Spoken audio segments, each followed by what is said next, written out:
Good afternoon, and thank you for the opportunity to be here with you.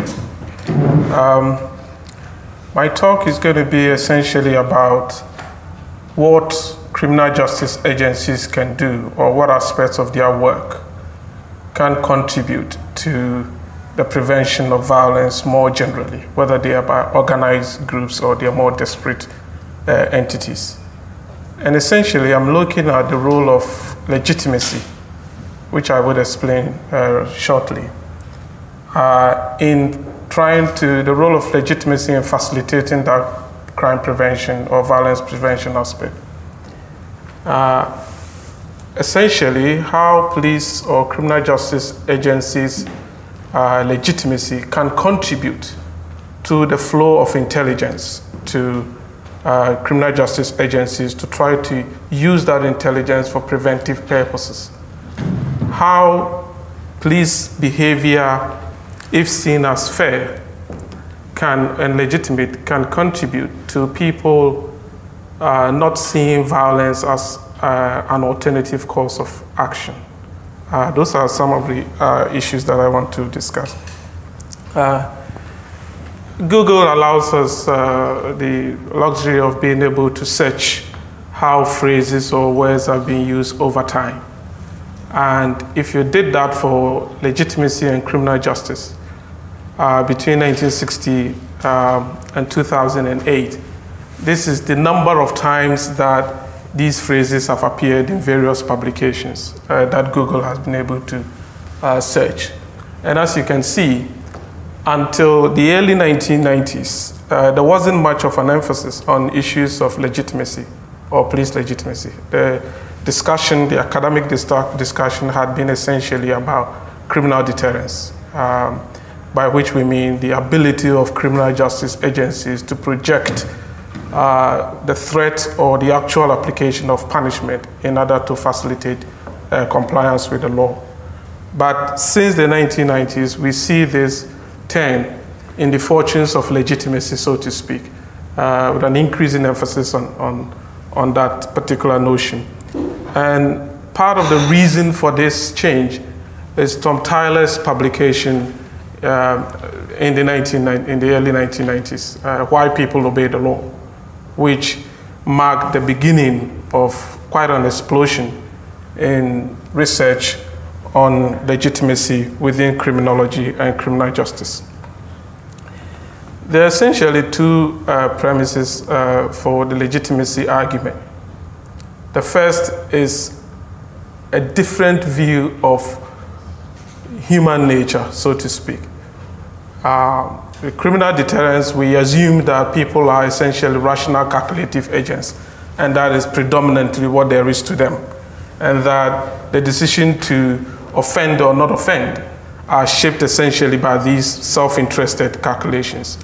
Now, legitimacy takes, if you like, the opposite view, which is that people are essentially moral agents, and that if we take the particular area of compliance, the decision to comply with the law is not because they fear the presence of police, but because people see that as the right thing to do. In other words, people's behaviors are motivated by their sense of what is right or wrong, rather than the fear of punishment. Of course, we know that for fear of punishment to have that deterrent effect, it requires intensive resources, quite widespread surveillance to be able to achieve that. And if you look at the literature on criminal deterrence, what we find is that it doesn't really live up to the expectations or the promises that it offers us.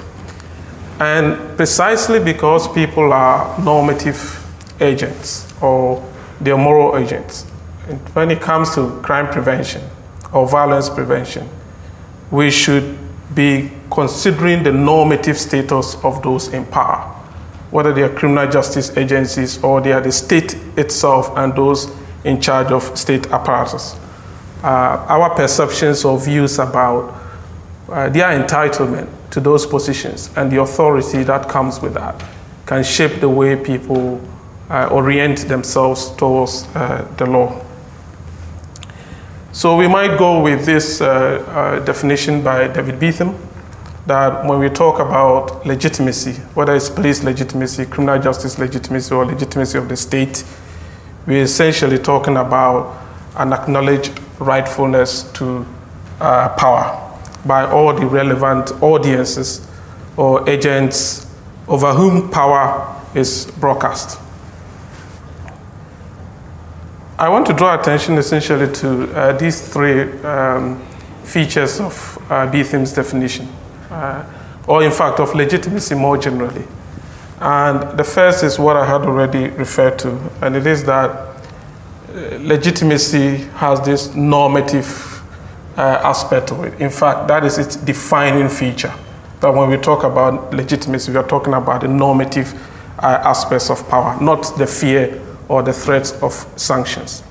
And of course, by normative, I do not mean a sense of oughtness. I'm referring to the role of values and norms within society in grounding power. The second is that legitimacy is not a sort of something we have once upon a time and it will remain the same forever. It's conditional on the behavior of those in power, or whether they are police officers or prison officers. And finally, and I think this is, follows from that we have to see legitimacy not as a one-off transaction between parties in a power relationship, but it is a continuous dialogue of claim and response to claim by the two parties involved. And those claims and responses to those claims might lead to future adjustment of the content of the claims made by power holders. Now, there is some work on the grounds on which people make a judgment as to whether power is legitimate or not. And some of that work has been by David BTHIM. Jean-Marc Quacco has produced a similar threefold criteria for assessing the legitimacy or otherwise of power. Essentially, the argument is that, first of all, power, the source of power and how it is exercised must be consistent with the laws as they are currently laid down in the particular society of interest. But the point is that laws cannot justify themselves by reference to themselves, as it were. You need some sort of external benchmark on which to judge whether the laws themselves are valid or not. And for BTHIM and Quacco, the suggestion is that you need these shared values in society, which will provide the justification for the laws themselves. And of course, for people to engage in particular actions that show their affirmation of the legitimacy of power. So they will cite, for example, the case of taking part in elections or in voting, as people in Scotland are doing today, that the very fact of participating in that is an, if you like, a way of demonstrating your belief in the legitimacy of those institutions or structures. Of course, the corresponding negative aspects, if we didn't have conformity with the laws, then we are talking about illegitimacy and so forth. There have been some work, as I said, done over the years to try to understand which aspect of shared values are important in people's overall assessment of legitimacy. And as I said earlier, much of that work was initially through the work of Tom Tyler. And one aspect of those values is fairness or justice. Here, two main dimensions, distributive justice and procedural justice, as we will see shortly. And when we talk about distributive justice, we're essentially talking about allocation of resources across different competing groups, or the perceptions of the fairness of outcomes, as these have often been measured in various survey studies. But especially when we're talking about criminal justice agencies, there are often these two extremes in the issue of distributive injustice or justice, which is either we have under-enforcement of the law, especially within some underprivileged communities where their victimization is not taken seriously by criminal justice agencies. or you have over-enforcement of the law, as might be the case in relation to ethnic minorities and some other sections of society. Procedural justice essentially encapsulates these elements. To reiterate, the point I'm making here is that power can be seen as legitimate in one aspect if it is seen to be inconsistent with shared values in society. But that's quite too vague, and we're talking about specific aspects of shared values. And one of these, which has been prominent in the literature, is procedural justice. And in Tyler's work and in various other studies that have been conducted, these are the two main dimensions of procedural justice: quality of decision-making and quality of interpersonal treatment. So we're talking about accountability. Do people have the opportunity, do police officers or criminal justice agencies explain the reasons for their actions?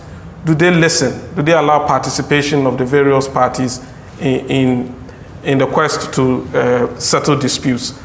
Do they come across as neutral? Although one might think that a better issue here might be the issue of impartiality rather than neutrality as such, because neutrality assumes some kind of passive observation of events. You're not really taking part, you're not taking sides, but impartiality is a more active aspect. But anyway, inconsistency of decision-making or consistency of decision-making will contribute to that. And then, of course, whether people have an opportunity to seek redress where they consider police decisions to have been unfair. And finally, the issue of treatment has got essentially to do with dignity, respect for the parties involved in dispute resolution. And this is Tom Tyler. He makes the point that quite often we can talk in abstract terms about how lawful police agencies are, how they provide opportunities for redress, how if you came into contact with them, they will not discriminate or they will take your victimization seriously. But the real test of the legitimacy of criminal justice agencies is at the point when people have encounters with them, when people have interactions with them.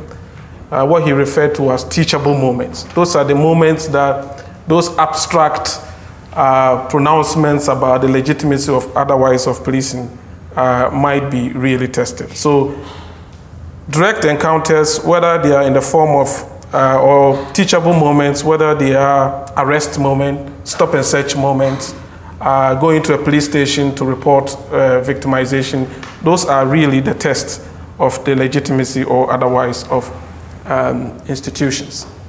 Let's look at some of the research evidence. So essentially we have this rough sketch or model. The idea is that when we're talking about legitimacy, we have these dimensions, right? Is power lawful, or is the way that power is exercised lawful? Do we have distributive justice? In other words, the allocation of resources. Are police devoting more attention to the victimization of some groups and not the others? The issue of procedural justice, and of course, effectiveness. It's my argument that, especially when we're talking about shared values, effectiveness is an important aspect of those shared values. The argument here is that perceptions of legitimacy might have this direct influence on compliance or offending, or recourse to violence, self-help, or cooperation, which we started by defining as the flow of intelligence or reporting crimes to criminal justice agencies, because that really is what they depend on to be able to prevent violence in communities. Okay. So let's look at some of the research evidence. This is work by Tom Tyler to see what are the factors that influence people's willingness to accept police decisions. Again, this might be a very micro level at which we want to prevent violence, that people fail to accept the authority or the decisions made by police agencies.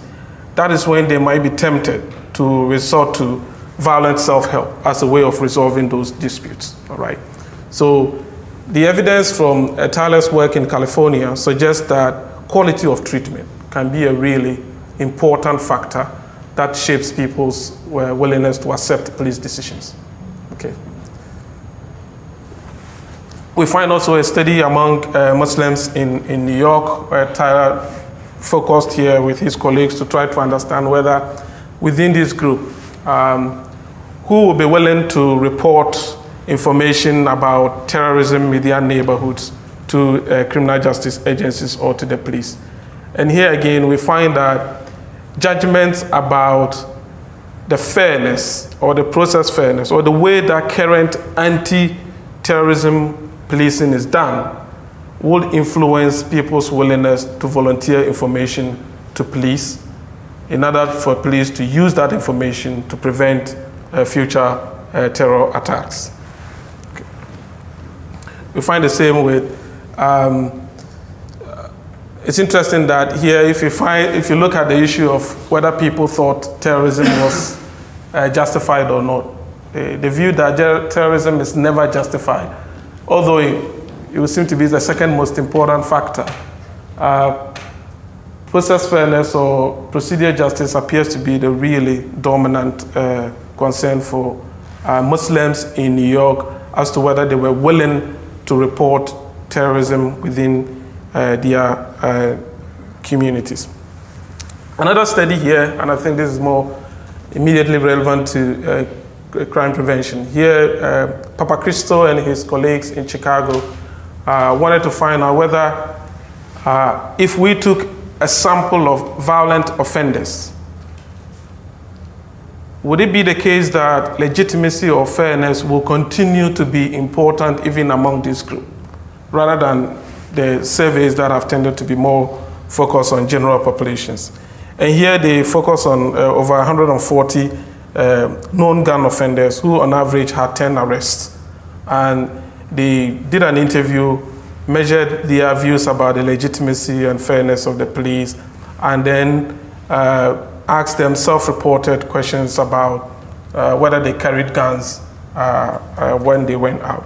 And as you can see, the evidence from that study appears to suggest that one way that police can influence the future behavior of violent offenders is for them to treat those violent offenders during arrest in a way that is fair, in a way that is seen as legitimate. But ironically, these tend to be the groups that police don't think they deserve any better treatment, especially when they are known to be really, I mean, these are people with an average of 10 arrests. But here are essentially the group that you probably need to deal with in order to reduce your violence numbers within your jurisdictions. Quite apart from these surveys, we also know historically that some studies have been done to try to analyze the role of normative factors in shaping homicide rates over time. And one of that is Randolph Roth's work, which, as you can show here, he shows that historically, look at the data that he has here. You see a correlation, apparent correlation between trust in government and homicide rates, that where we have, the two seem to at least broadly move together. If you look at the 1990s, where trust in government was apparently very low, that's when you have high homicide rates.